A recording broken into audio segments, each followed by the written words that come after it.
How's it going, guys? Chris back here again with another take on Storm. You know, recently I've really been playing too much Creature Storm, and there's a reason for that. It's kind of fun. So this one is a Zirda deck. This is the previous edition. It's got things like Grinning Ignus in it, Vesperlark for some reason. I'm sure there's a reason. I know there's a reason.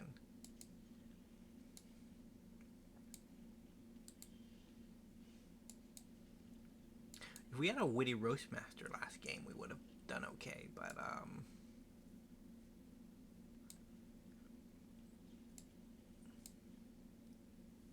no such luck.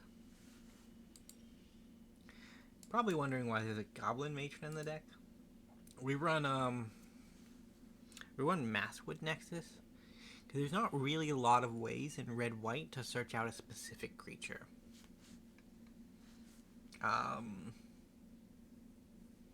Like there are some seek options, but there's not really a good way to find it yourself, right?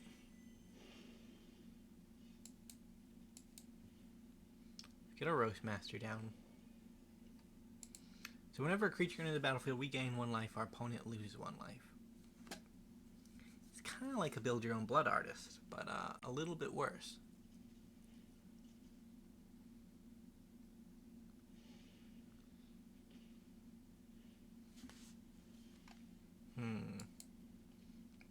I smell a counterspell.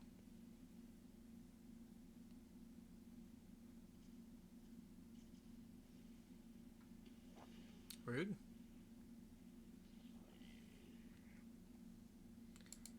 Sure, we'll see if we have a goblin somewhere. I do, okay. I can get any of the engineers or the Trapfinder.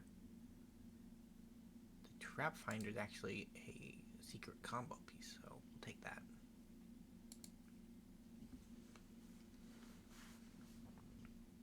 So Trapfinder allows us to cut out the Semblance Anvil from the Infinite Draw combo, because it just perpetually reduces the cost by 2. Yeah, what are you going to do? Abiding Grace is probably the best answer, because it would have gotten back my Trapfinder infinitely.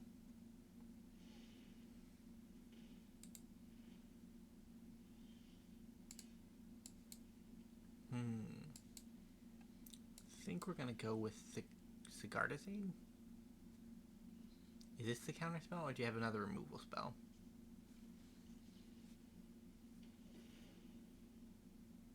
They're running out of action, though.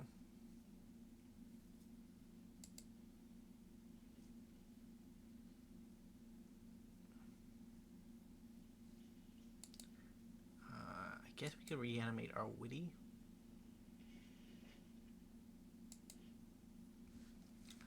I'm glad they're removing all of the stuff before we actually play anything too relevant to our game plan.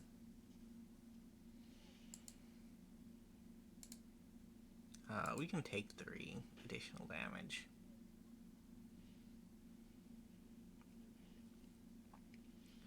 So I am running a lot of reanimation spells.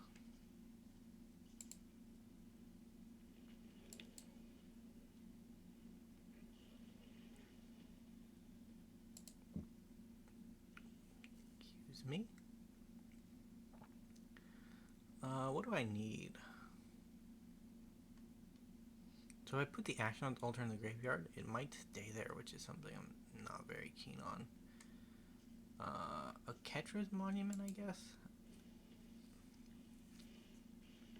Like, that's not too offensive.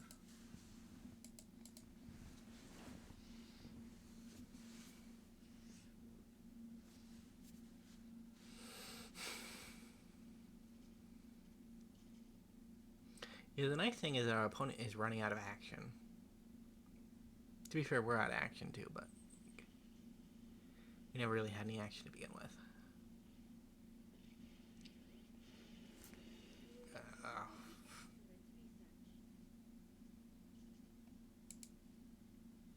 So we're just gonna do all these spells over again? That's very cool. Nissa. I guess your name is Tamio, but you're basically a Nissa.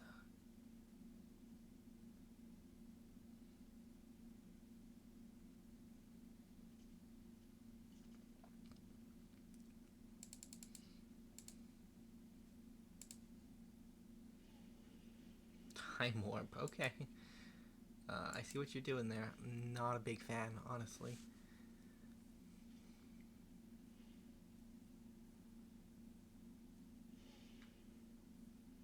One to the top. That's a bad sign.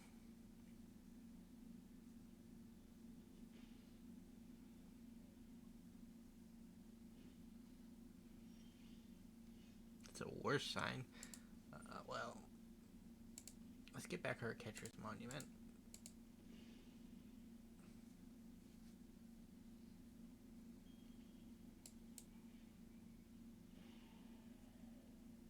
Let's make a 1/1.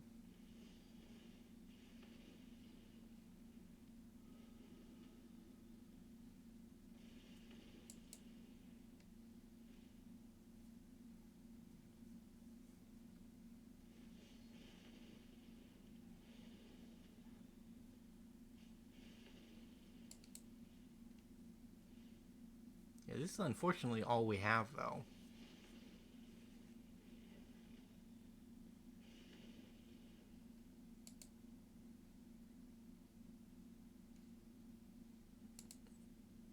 I don't really want to trade.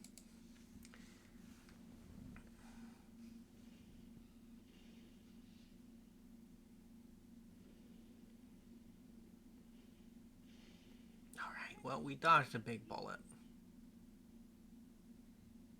I think, maybe.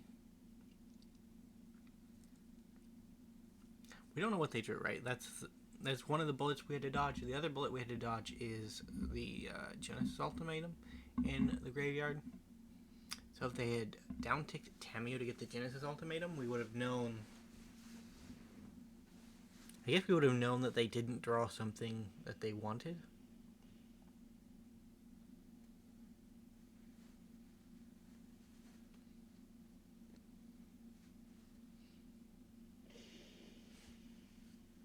Just rude.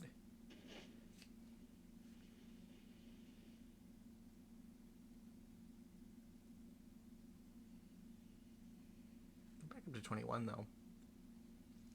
And we'd basically do everything over again, so...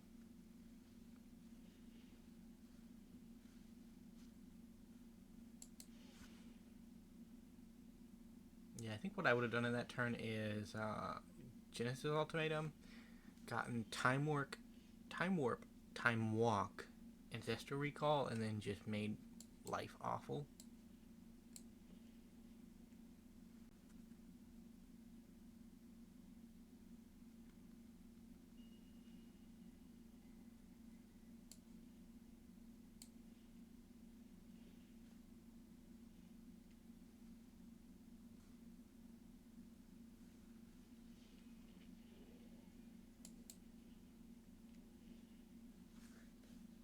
Yeah, they really just gave me the option to cast all my stuff again, which is nice. I do like that.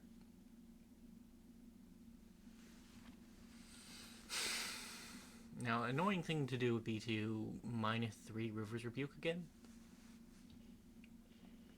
But no, the Genesis Ultimatum is on the menu.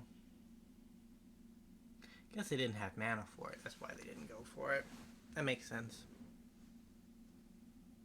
Forgot to do the deck tech at the beginning. I could do it at the end. Yeah, I think I'll do it at the end then. So I could either do it at the end, or I could do it at the end and then edit it into the front, which...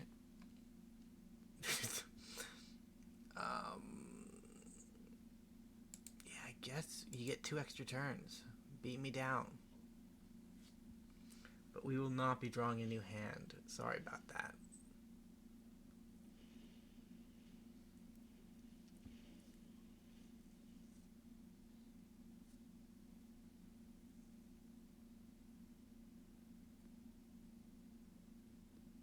Yeah, I don't think this kills us. It might, though.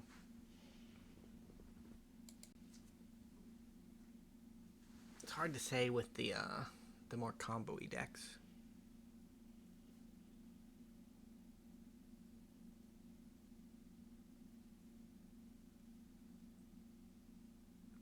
I was originally...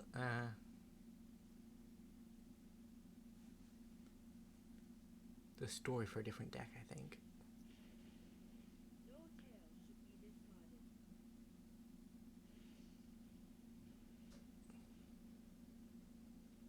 Yeah, we're getting turned pretty hard here.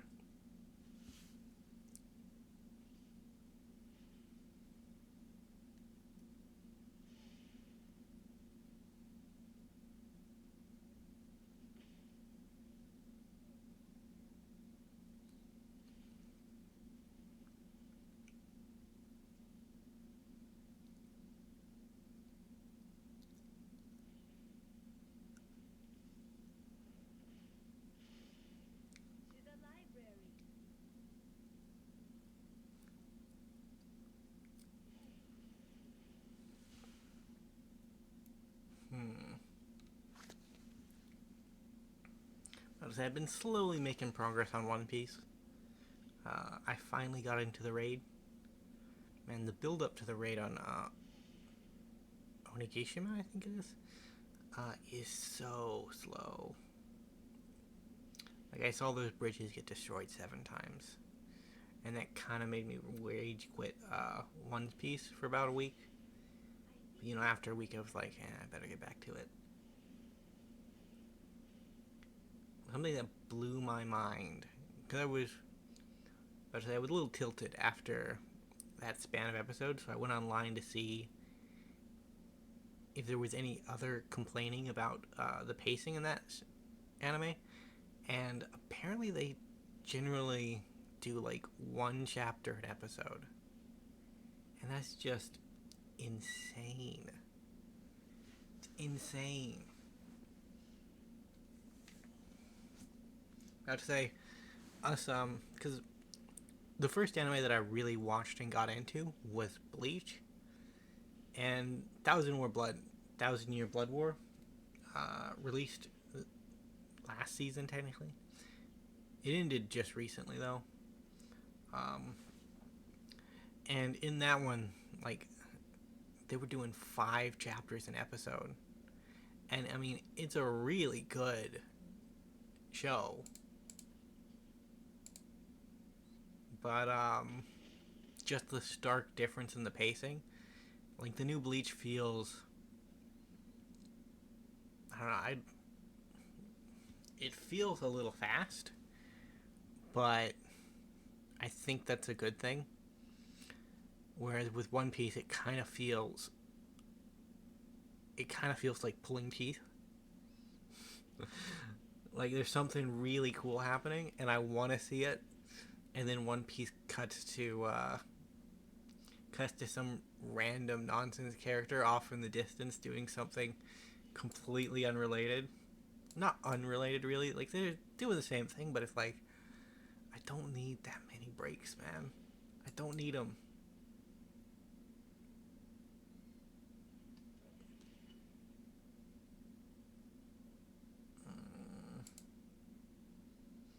What am I getting? Let's put the scare and I'm getting Ashnod's Altar.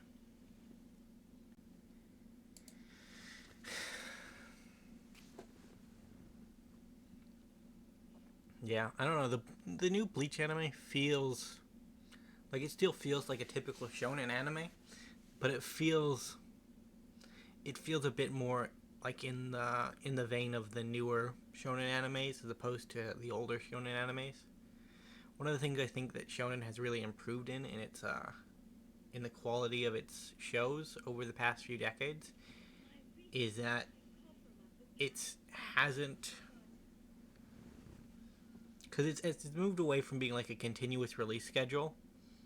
The genre has moved away from continuous release schedules into cores, which is what the rest of the anime industry does, right? And because they're doing cores, you have to tell your story in like the 13 episode format. And shows like Naruto and original Bleach, the longer running format I think was really good for being able to delve deeper into the time warp. Yeah, that's disgusting. Yeah, I think it was good to delve like deeper into the world building and like linger on certain characters that didn't get as much screen time. And they even had mana for it. That's disgusting. Yeah, I feel like it was good in that regard.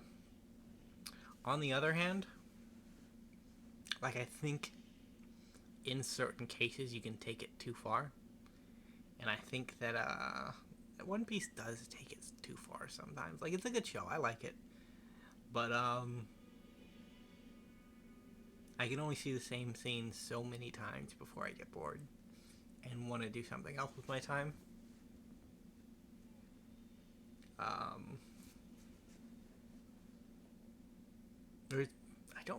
The new Bleach, it definitely feels kind of like a Jujutsu Kaisen or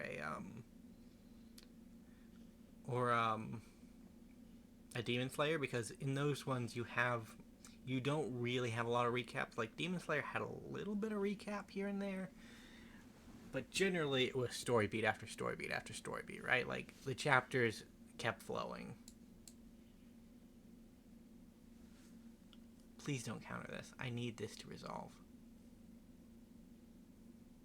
You're a good man. I know you are, Samuel. Don't do it. Don't make me live like this. Don't make me live with a dream that never came. I'm surprised I got another turn, honestly.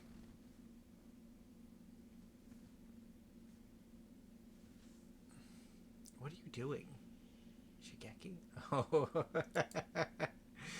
Oh.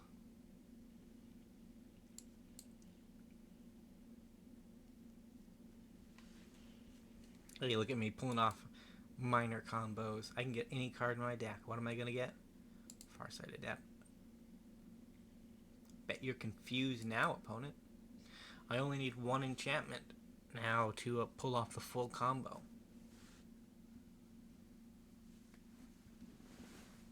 So the way this version of the combo works, you play Trapfinder, you make Farsight Adept a 1-mana spell, then you play the bounce one. Hey, don't do that to me.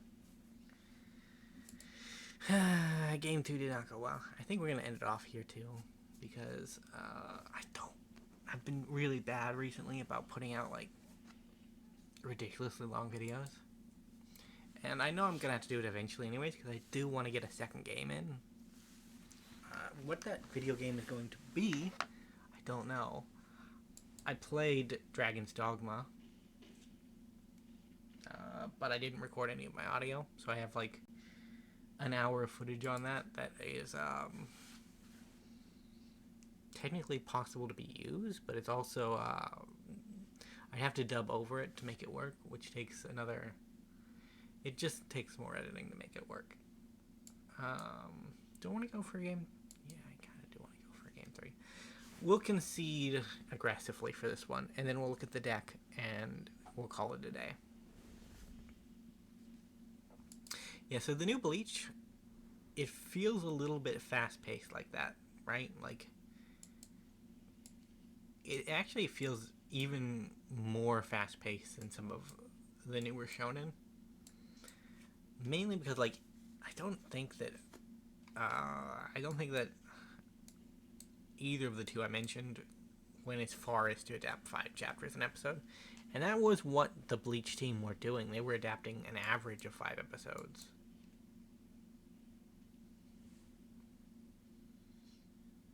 Man, I should be playing this in the other deck. The Roko deck. Because then I can generate infinite mana. Play this off of the infinite red mana from Burgi. And then the combo works, right? It just works. Panharmonicon. Is this acceptable, opponent? You don't really have a choice.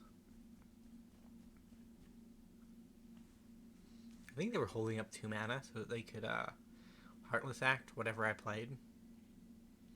Which, yeah, it's a neat theory, I guess, but it doesn't work if you don't play anything.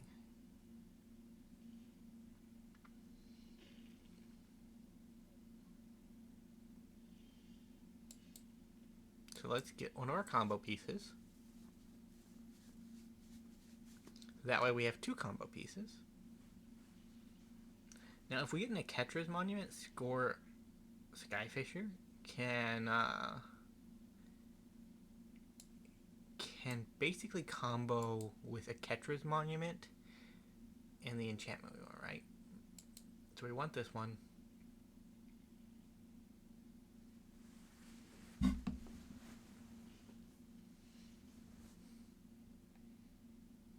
Yeah, we'll take another one, I guess. This one. Because this actually gets us another combo piece. And that's all I got. Thank you for your time, opponent. So what am I looking for? I'm looking for a Oketra's Monument, and I'm looking for emergency evacuation. And I didn't really like it anyways. I guess this means we can't use Goblin Engineer until we have a haste effect on board. They're probably looking at my deck thinking, how am I going to Scarab God my way out of this? And it's not looking great, is it? It's not looking great.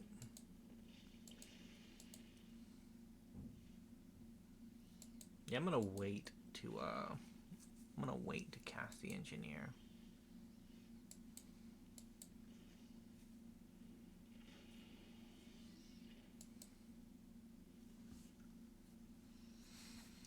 Instead, we'll just Terror and let the Terror of the Peaks eat the removal spell and pray we draw something else that can eat a removal spell. Like, that's our main bottleneck at the moment. That, and we're missing the enchantment, right? We need the enchantment to get the free return, although it's not necessary with the Kor Skyfisher.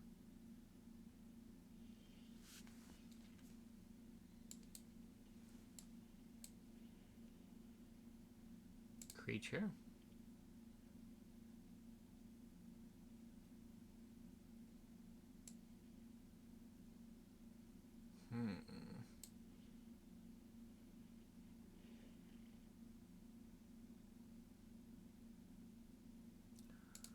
Let's eat that. And let's do one to the face. Then let's 2.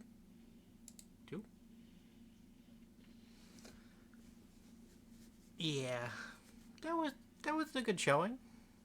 It's right at the end, so nobody will ever see it, but it was a good showing. I know that's not true, actually. It's weird, but there are some people that watch like more than 75% of my videos, and it's exciting at one point, and it's also a little terrifying, if I'm being honest. It's like my mad ramblings, somebody listened to them, and that's terrifying. So one of the combos, Kor Skyfisher, it can return itself to its owner's hand. So if you have a Kor Skyfisher, and where are you, my friend? Not Recruitment Officer. Meticulous Excavation and Zirda. What you end up having is a circumstance where you pay 1 mana. You don't even need Meticulous. You need Oketra's Monument. Where is it? Oketra's Monument. Oketra's Monument, Kor Skyfisher. So this means that we can pay 1 mana to make a 1/1 token. And then we leverage that to winning somehow. Probably through like an Altered Dementia, but that's going to take a while. Terror of the Peaks also works, and so does Witty Roastmaster. Because you basically pay 1 mana, deal 2 damage if you have a Terror of Peaks, and then 1 damage. And with Devilish, you're only dealing 2 damage, but it's basically one. You basically get infinite shocks for 1 white mana, which is really nice. Like, the truly infinite, though, that we talked about is, where are you? Your cost 4 mana. Smothering Tithe and Farsight Agent plus Panharmonicon. And you also need the Meticulous for this one, because the way it works is you get Panharmonicon down and Smothering Tithe. And then you cast your Farsight Adept with some cost reducers. Like I said, it's not a great combo, if I'm being honest. But easiest cost reducers is probably Oketra's Monument and Action Adulter, because that generates 3 mana. So that one works. You can also use the Goblin Trapfinder to reduce this perpetually by 2. So it costs 1 mana. And the ideal is if you have the Panharmonicon and the Panharmonicon and the Smothering Tithe, it only costs 2 mana to cast and return your Farsight Adept to your hand. And because of the way that Panharmonicon is worded, because of the way that Smothering Tithe is worded, Farsight Adept triggers twice, because it's a creature in the battlefield. So your opponent has to draw 2 cards, which means if they want to prevent you from getting treasure, they have to pay 4 mana, and eventually they just run out of mana. So you essentially start making this loop starts becoming free, and then you just draw infinite cards.